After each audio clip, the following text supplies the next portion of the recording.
जम्मू कश्मीर अपनी पार्टी के सदर मोहम्मद अल्ताफ बुखारी ने कहा कि जम्मू कश्मीर कानून साज असम्बली अब असम्बली नहीं सर्कस बन गई है और साफ साफ हिज़्ब इख्तिलाफ और हुक्मरान जमात के दरमियान फिक्स्ड मैच नज़र आता है। बुखारी ने आज पार्टी की जानिब से जम्मू में मुनक़िद की गई शिवरात्रि मिलन तकरीब में शिरकत की। बुखारी ने यह भी कहा कि सरकारी ज़मीनों पर जिसका भी नाजायज़ कब्जा है उसकी तहक़ीक़ात की जानी चाहिए।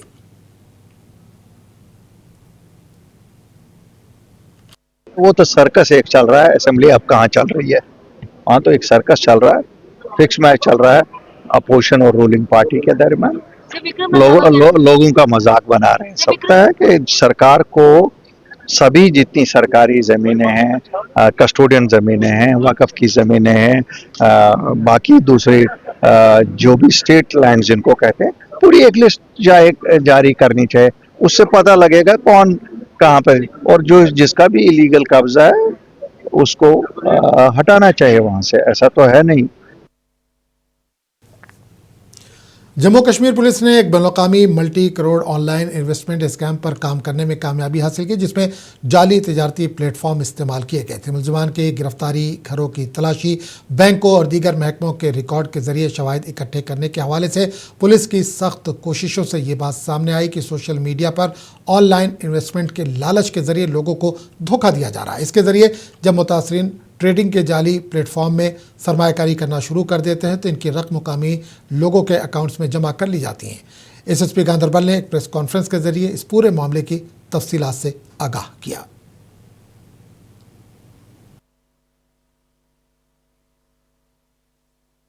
अभी तक 290 अकाउंट में 209 की ट्रांजैक्शन से बाकी स्टेटमेंट्स आ रही हैं and it is going to cross 400 crore.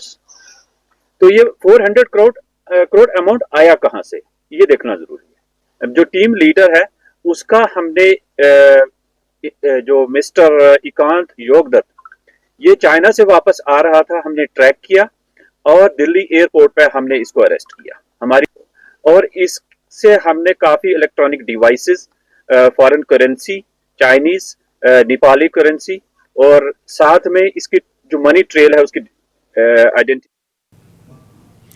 लुलाब festival में हज़ारों अफराद ने शिरकत की। इस फेस्टिवल ने खूबसूरत वादी को मौसम सरमा, सकाफत और बाहमी भाईचारे की शानदार तकरीब में बदल दिया। ये रंगारंग मेला कुपवाड़ा एडमिनिस्ट्रेशन के ज़ेरे इंतज़ाम मुनक़िद हुआ, जिसमें सिविल इंतज़ामिया के अफसरान व अहदेदारों के अलावा फ़नकारों और अवाम ने भी शिरकत की। तकरीब में deputy commissioner Kupwara Syed Tahir, SSP Kupwara Irfan Sultan और डीडीसी चेयरमैन ने भी शिरकत की।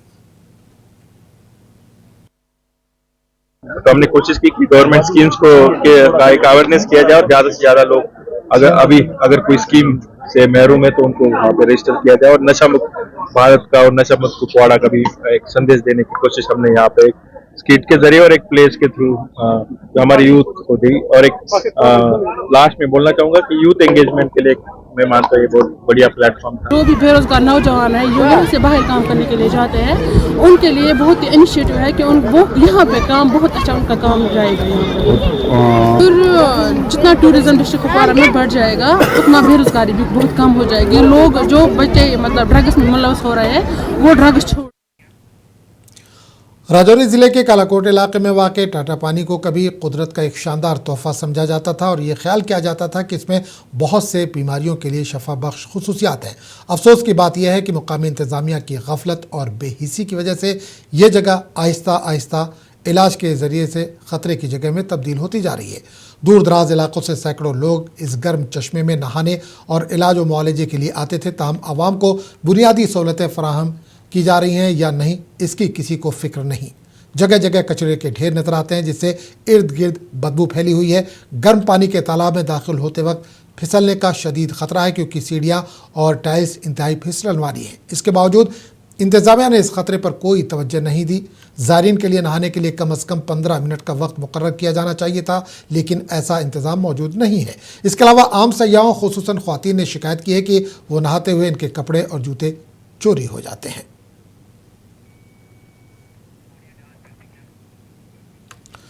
अवामी तहफ़्फ़ुज़ को बढ़ाने और इमरजेंसी रिस्पांस मैकेनिज्म को मजबूत बनाने के समत एक अहम कदम में एसएसपी डोडा ने आज डिस्ट्रिक्ट पुलिस लाइंस डोडा से 6 emergency response support system dial 112 गाड़ियों को झंडी दिखाकर रवाना किया। इस पहल के तहत जिला डोडा के हर पुलिस स्टेशन को एक मखसूस इमरजेंसी रिस्पांस गाड़ी फराहम की गई, जो हादसात, तनाज़ात, जराइम और डायल 112 के जरिए मौसूल होने वाले तमाम तकलीफदेह कालों के लिए तेज़, मौसर और वक्ती जवाब को यकीनी बनाती है। इन गाड़ियों की तैनाती का मकसद रिस्पांस टाइम को कम करना, ऑन ग्राउंड पुलिसिंग की कारकर्दगी को बेहतर बनाना और हंगामी हालात में शहरियों की फौरी मदद को यकीनी बनाना है।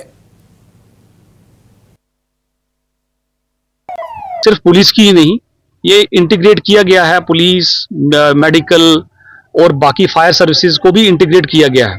अभी आपको मेडिकल के लिए 108 करने की ज़रूरत नहीं और उसके लिए फायर के लिए 101 करने की ज़रूरत नहीं है, आपको सिर्फ 112 जो है वो दबाना है।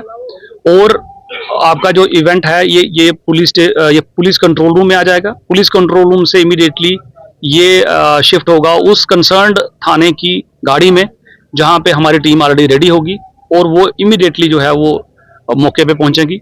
मैं मोबाइल्स जो जिनके पास मोबाइल्स हैं उनको मैं ये बताता चलूं कि वो ऑन ऑफ स्विच जो है अगर 3 बार उसको दबाएंगे तो 112 जो है नंबर, इमरजेंसी नंबर, उस पर डिस्प्ले हो जाएगा। और श्रीनगर शहर में आज मुख्तलिफ महकमों के यौमिया उजरत पर काम करने वाले मुलाजमीन ने मुस्तकली के मुतालबे पर पुरजोर एहतजाज किया। मुजाहिरीन जूही नेशनल कॉन्फ्रेंस के हेडक्वार्टर नवाज सुबह की जानिब बढ़े, पुलिस ने रेडियो कश्मीर के करीब इन्हें रोक लिया।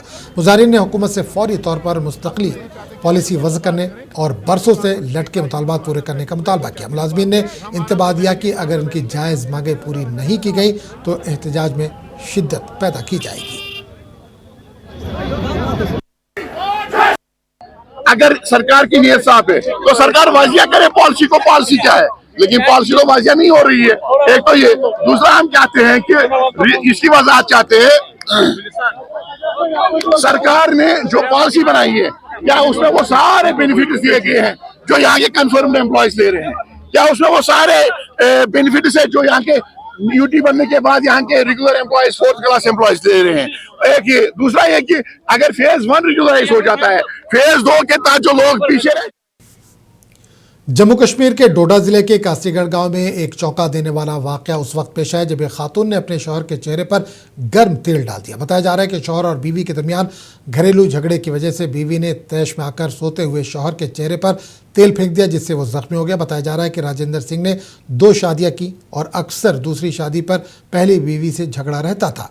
गुज़िश्ता रात झगड़ा इस हद तक बढ़ गया कि पहली बीवी ने तैश में आकर शौहर के चेहरे पर गर्म तेल फेंक दिया। वाक़े के बाद मुकामी लोगों ने राजेंद्र सिंह को जीएसएमसी डोडा रेफर कर दिया, जहां इसका इलाज चल रहा है और अब वो खतरे से बाहर है। हमें जो है वो एक इंफॉर्मेशन थ्रू